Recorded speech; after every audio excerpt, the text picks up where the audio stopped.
નમસ્કાર દર્શક મિત્રો, સ્પાર્ક ટુડે ન્યૂઝમાં આપનું સ્વાગત છે। વરસાદ અને વિશ્વામિત્રીની અત્યારની જળસ્તરની સપાટી છે તેને જોતા વડોદરા મહાનગરપાલિકાના મ્યુનિસિપલ કમિશનર અરુણ મહેશ બાબુ પણ અત્યારે હવે અહીંયા વિઝિટ કરવા માટે પહોંચ્યા છે। વિશ્વામિત્રીની સપાટી કાલાઘોડા સ્થિત જે વિશ્વામિત્રી બ્રિજ છે ત્યાં જો વાત કરવામાં આવે તો 19.50 પર અત્યારે આ સપાટી પહોંચી છે। હજુ પણ ભયજનક સપાટીથી ઘણી દૂર છે। વડોદરાવાસીઓને ચિંતા કરવાની જરૂર નથી, પરંતુ જો ઉપરવાસમાં વરસાદ વરસે, આજવાની સપાટીમાં જો વધારો થાય તો ચોક્કસ છે કે ત્યાંથી પાણી છોડવામાં જે આવી રહ્યું છે અને તેને જ લીધે વિશ્વામિત્રીની પણ સપાટી વધી શકે છે। પરંતુ હાલ વડોદરા શહેરમાં વરસાદને જોતા વરસાદે વિરામ લીધો છે।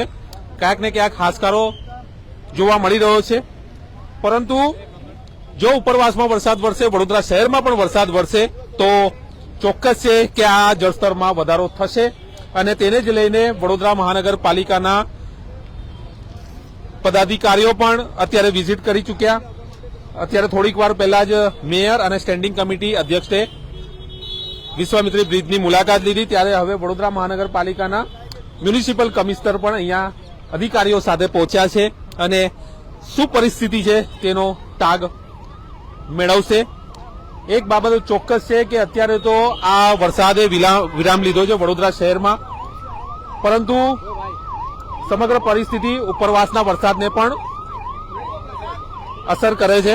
ઉપરવાસ જો વરસાદ વરસે અને આજવાની જળસ્તરમાં પણ જો વધારો થાય તો ચોક્કસપણે ચિંતા જેવી બાબત છે અને તેને જ લઈને વડોદરા મહાનગરપાલિકાનું તંત્ર સાબદું બન્યું છે અને સમગ્ર પરિસ્થિતિ પર નજર રાખી રહ્યું છે। અત્યારે આ દ્રશ્યો જોઈ રહ્યા છો વડોદરા શહેરના કાળાઘોડા વિશ્વામિત્રી બ્રિજના, જ્યાં મ્યુનિસિપલ કમિશનર, સિટી એન્જિનિયર અધિકારીઓ સાથે પહોંચ્યા છે અને શું પરિસ્થિતિ છે એનું સમગ્ર નિરીક્ષણ અત્યારે કરવામાં આવી રહ્યું છે। અત્યારે વડોદરામાં તો વરસાદ જે વિરામ લીધો છે, પરંતુ ઉપરવાસમાં જો વરસાદ વરસી રહ્યો હોય તો ચોક્કસ વિશ્વામિત્રીની સપાટીમાં વધારો થાય તેમ છે।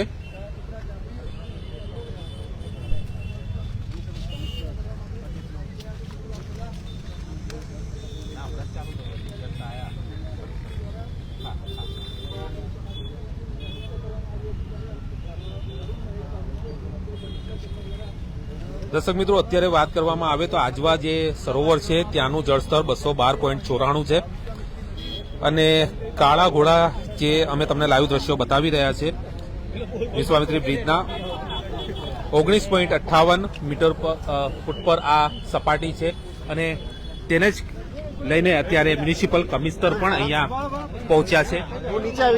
મ્યુનિસિપલ કમિશનરની પણ પ્રતિક્રિયા જાણીશું।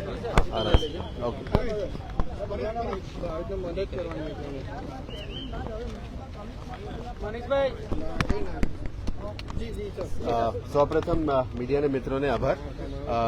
અત્યારે અમે આજવા સરોવરની મુલાકાત લઈને ફ્લડ મિટિગેશન મેશર્સની જે ટેકનિકલ સાયન્ટિફિક મેથોડોલોજી છે એના પ્રમાણે જ જોઈ રહ્યા છે। માન્ય નવલાવાલા કમિટીના જે રેકમેન્ડેશન્સ છે એના પ્રમાણે જે ફ્લડ મિટિગેશન મેશર્સ કરવામાં આવ્યું, એના પછી જે વોટર કમિશનનું ગાઈડલાઇન્સ છે વોટરની રૂલ લેવલ મેન્ટેન કરવા માટે, એ બધા જ અમે ધ્યાનમાં લેતા અને પ્રેઝન્ટલી અમે IMD ફોરકાસ્ટ, AccuWeather વેધર અને BBC વેધર, ગૂગલ અપડેટ્સ બધું લઈને એક ટેકનિકલ નોહાવ લઈ રહ્યા છે।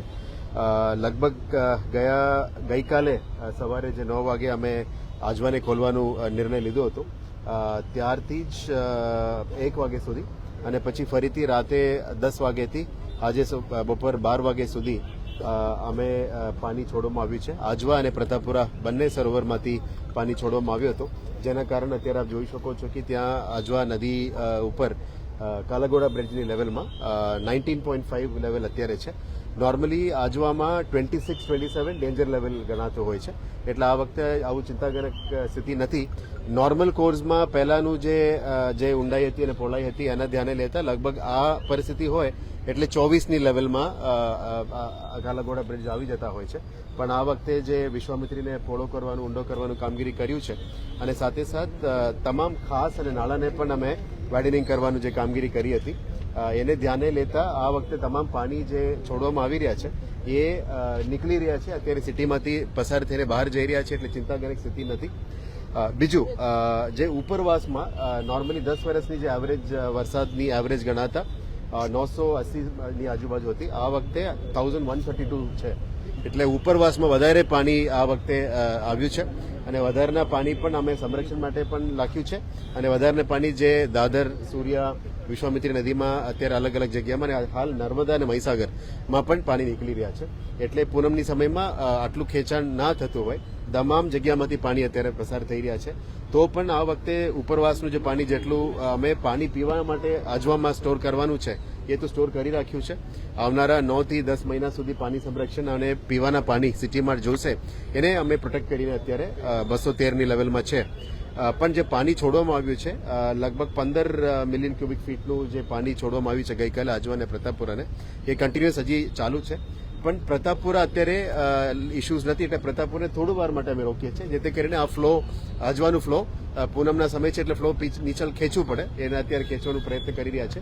અમારું પ્રયત્ન એ જ રહેશે કે 212.5 સુધી આ લેવલને લાવવાનો પ્રયત્ન રહેશે. અને પછી કદાચ વરસાદની માહોલ પતી જાય, પ્રતાપપુરાને પાણી અમે આજવામાં પણ રિફિલ કરી શકાય રેડિયલ ગેટ્સને ખોલીને. હાલ રેડિયલ ગેટ્સ, 2 રેડિયલ ગેટ્સ બંધ છે, પણ આજવાની 62 દરવાજા અત્યારે ખુલ્લું છે, એટલે પાણી નીકળી રહ્યા છે. હાલ વડોદરા સિટીમાં એવું ચિંતાજનક સ્થિતિ નથી. 98% જગ્યામાં કંઈ આવું કંઈ સમસ્યા નથી. એક નાનું કોટેશ્વર છે અને જે કટ ઓફ થઈને એક ગામ છે, ત્યાં આપણે લોકોને ફૂડ પેકેટ્સ બધું પહોંચાડવાનું કામગીરી પણ ફૂડ ડિપાર્ટમેન્ટ દ્વારા શરૂ કરી દેવામાં આવ્યું છે. અને થોડું મોટું સ્થળાંતર જે કરવાનું છે સમા રેસિડેન્સીની સાઈડમાં, એ લોકો પણ સતત સંપર્કમાં છે. આના પછી કોટેશ્વર કદાચ વિઝિટમાં પણ જઈશું. એટલે લોકોની ચિંતા કરવાની જરૂરત નથી. વડોદરા મહાનગરપાલિકાનું ટીમ દ્વારા એમની તમામ શેલ્ટર હાઉસીસ, અધરવાઇઝ રિલોકેશનનું કામગીરી અત્યારે હાથ ધરવામાં આવી રહ્યા છે. સિટીમાં ગયા વર્ષ કરતાં લગભગ 84 to 90% અમારો વરસાદ મળી ગયું છે. એટલે સિટીમાં પણ જે ડ્રેનેજનું કામગીરી છે, ખાસનું ઊંડો કરવાનું, પોળો કરવાનું કામગીરી છે, આના કારણ ઇવન રૂપારેલ ખાસમાં પણ પાણી સારી રીતે નીકળી રહ્યા છે. એટલે કોઈ ચોક પોઈન્ટ્સ નથી, જેના કારણે સિટીમાં જે વલનરેબલ પોઈન્ટ્સ હતી, 216 વલનરેબલ પોઈન્ટ્સ, એમાં પણ પાણી ભરાયો અત્યારે નથી. અને આપણે કન્ટિન્યુઅસ ગટરનું પાણી અથવા સ્ટોર્મ વોટરનું ડ્રેનેજનું પાણી અથવા ડાકડાઓની એની અંદર જે પાણી છે એ પણ નીકળી રહ્યા છે. સો આઈ વિશ ટુ સે દેટ વડોદરાવાસીઓ કંઈ ચિંતા કરવાની જરૂરત નથી. આશા રાખીએ છીએ કે આ 2 દિવસની અંદર આ પાણીનું વરસાદનું માહોલ ઓછું થઈ જાય, પછી આ વરસાદનું પાણી નીકળી જાય. એટલે અત્યારે અમે 2022 સુધી મેક્સિમમ આ લેવલ મેન્ટેન કરશું, એટલે 26 સુધી ના જાય એ કાળજી રાખીને અમે કામગીરી કરી રહ્યા છીએ. Thank you. ચોક્કસ મ્યુનિસિપલ કમિશનરે તમામ માહિતી આપી છે, જે રીતે વડોદરા મહાનગરપાલિકાના તંત્ર દ્વારા તૈયારીઓ શરૂ કરી છે. પરંતુ અત્યારે વાત કરવામાં આવે તો આજવાની જે લેવલ છે જળસ્તર, તે પણ અત્યારે નીચું છે અને વિશ્વામિત્રીનું લેવલ છે તે પણ અત્યારે નીચું છે. ખાસ કરીને વાત કરવામાં આવે તો અત્યારે જે રીતે પરિસ્થિતિ છે તે ભયજનક નથી અને ચિંતા કરવાની જરૂર નથી, તેવું અત્યારે મ્યુનિસિપલ કમિશનરે પણ જણાવ્યું છે. આપ જોઈ શકો છો કે આ વિશ્વામિત્રી કાલાઘોડા સ્થિત જે વિશ્વામિત્રી બ્રિજ આવેલો છે, ત્યાંથી જ આ સીધા દ્રશ્યો અમે સ્પાર્ક ટુડેના માધ્યમથી અમે બતાવી રહ્યા છે. અને અત્યારે જે આ વિશ્વામિત્રીનું રૌદ્ર સ્વરૂપ કહી શકાય જોવા મળી રહ્યું છે. ક્યાંક ને ક્યાંક ઉપરવાસમાં વરસાદ વરસી રહ્યો છે અને તેના જ કારણે જે પ્રતાપપુરા સરોવર હોય અને પંચમલા તરફનું જે પણ પાણી છે તે સીધું પ્રતાપપુરા સરોવર આજવામાં આવતું હોય છે. અને તેના જ કારણે ક્યાંક ને ક્યાંક આજવાની સપાટીમાં જળસ્તરમાં વધારો થયો, ત્યારબાદ જે દરવાજા ખોલવાની પરિસ્થિતિ ઊભી થઈ અને તેના જ કારણે વિશ્વામિત્રીનું જળસ્તર વધ્યું છે. પરંતુ અત્યારે જો વરસાદ વડોદરામાં ન વરસે અને ઉપરવાસમાં પણ વરસાદ ન વરસે તો ચિંતા જેવી બાબત નથી.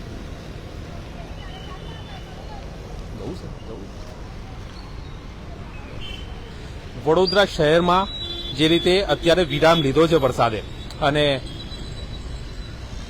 19.58 પર અત્યારે આ જળસ્તર છે વિશ્વામિત્રીનું, ત્યારે હજુ પણ 24-25 ફૂટ પર જો જળસ્તર જાય વિશ્વામિત્રીનું તો ક્યાંક ને ક્યાંક ચિંતાજનક બાબત ગણાશે. પરંતુ અત્યારે આપ આ જોઈ શકો છો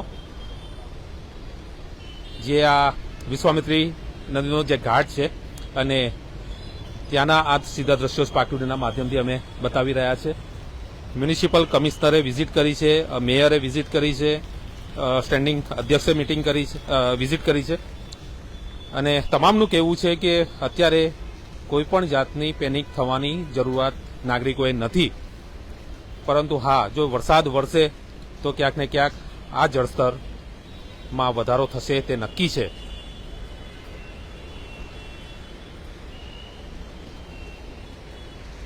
સમગ્ર પરિસ્થિતિ પર પાલિકાનું તંત્ર નજર રાખી રહ્યું છે. કોટેશ્વર ગામમાં ક્યાંક ને ક્યાંક જે વિશ્વામિત્રીને અડીને જ આવેલું છે અને ત્યાં ગામમાં પાણી આવવાની શક્યતા હોય તમામને એલર્ટ કરવામાં આવ્યા છે અને સાથે સાથે તેમને ખસી જવા માટેની પણ સૂચના આપવામાં આવી છે અને ફૂડ પેકેટ સહિતની તમામ જે વ્યવસ્થા હોય તે વડોદરા મહાનગરપાલિકા દ્વારા કરવામાં આવી છે. જરૂર જણાય તો જે નીચાણવાળા વિસ્તારો છે અલગ અલગ ત્યાં પણ તંત્ર દ્વારા સૂચના આપવામાં આવશે અને સ્થાનિકોને સ્થળાંતર કરવાની પણ જો ફરજ પડે તો તેના માટે પણ પાલિકાનું તંત્ર સજાગ છે. સમગ્ર શહેરમાંથી પસાર થતી આ વિશ્વામિત્રી નદી અને આ વિશ્વામિત્રી નદી પર સમગ્ર જગ્યા પર વોટર લેવલ સિસ્ટમ લગાવવામાં આવ્યા છે અને વોટર લેવલ સિસ્ટમ થકી કંટ્રોલ રૂમમાં અને તમામ નાગરિકોને ઘરે બેઠા આ જળસ્તર કેટલું છે તેની જાણકારી મળી શકે છે. વીએમસીના જે ગૂગલ પર વીએમસી આપ સર્ચ કરશો અને એની પર તમને વોટર લેવલ સિસ્ટમ તમને દેખાશે. એની પર પણ સર્ચ કરીને આપ ઘરે બેઠા પણ વડોદરા શહેરના અલગ અલગ બ્રિજો પર જે વોટર લેવલ સિસ્ટમ લગાવેલા છે તો ત્યાંથી તમને ઘરે બેઠા મોબાઈલ સ્ક્રીન પર તમને આ વોટર લેવલ કેટલું છે તેની જાણકારી મળી જતી હોય છે અને આ જ સિસ્ટમથી વડોદરા મહાનગરપાલિકાનું તંત્ર છે તે કંટ્રોલ રૂમમાં બેસી અને નજર રાખી રહ્યા છે. પરંતુ અધિકારીઓ પણ અલગ અલગ જગ્યા પર ફિલ્ડ પર ફરી અને તમામ જે પરિસ્થિતિ છે તેનો તાગ મેળવી રહ્યા છે, નજર રાખી રહ્યા છે. એટલી વાત ચોક્કસ છે કે વડોદરા શહેરમાં અત્યારે વરસાદે વિરામ લીધો છે. ક્યાંક ને ક્યાંક નાગરિકોએ હાશકારો લીધો હશે, પરંતુ જો ઉપરવાસમાં વરસાદ પડશે અને વડોદરા શહેરમાં ફરી વરસાદ ચાલુ થાય ત્યારે ચિંતાજનક પરિસ્થિતિ બની શકે છે. પરંતુ હાલ ચિંતા કરવા જેવું નથી તેવું અધિકારી પણ કહી રહ્યા છે, અમે પણ કહી રહ્યા છે. વિશ્વામિત્રીનું જળસ્તર અત્યારે જે ભયજનક સપાટી છે ત્યાંથી ઘણું નીચું છે, એટલે વડોદરાવાસીઓએ કોઈ પણ જાતની ચિંતા કરવાની જરૂર નથી. કેમેરામેન સચિન પરમાર સાથે Paresh Makwana, spark today news, Vadodara.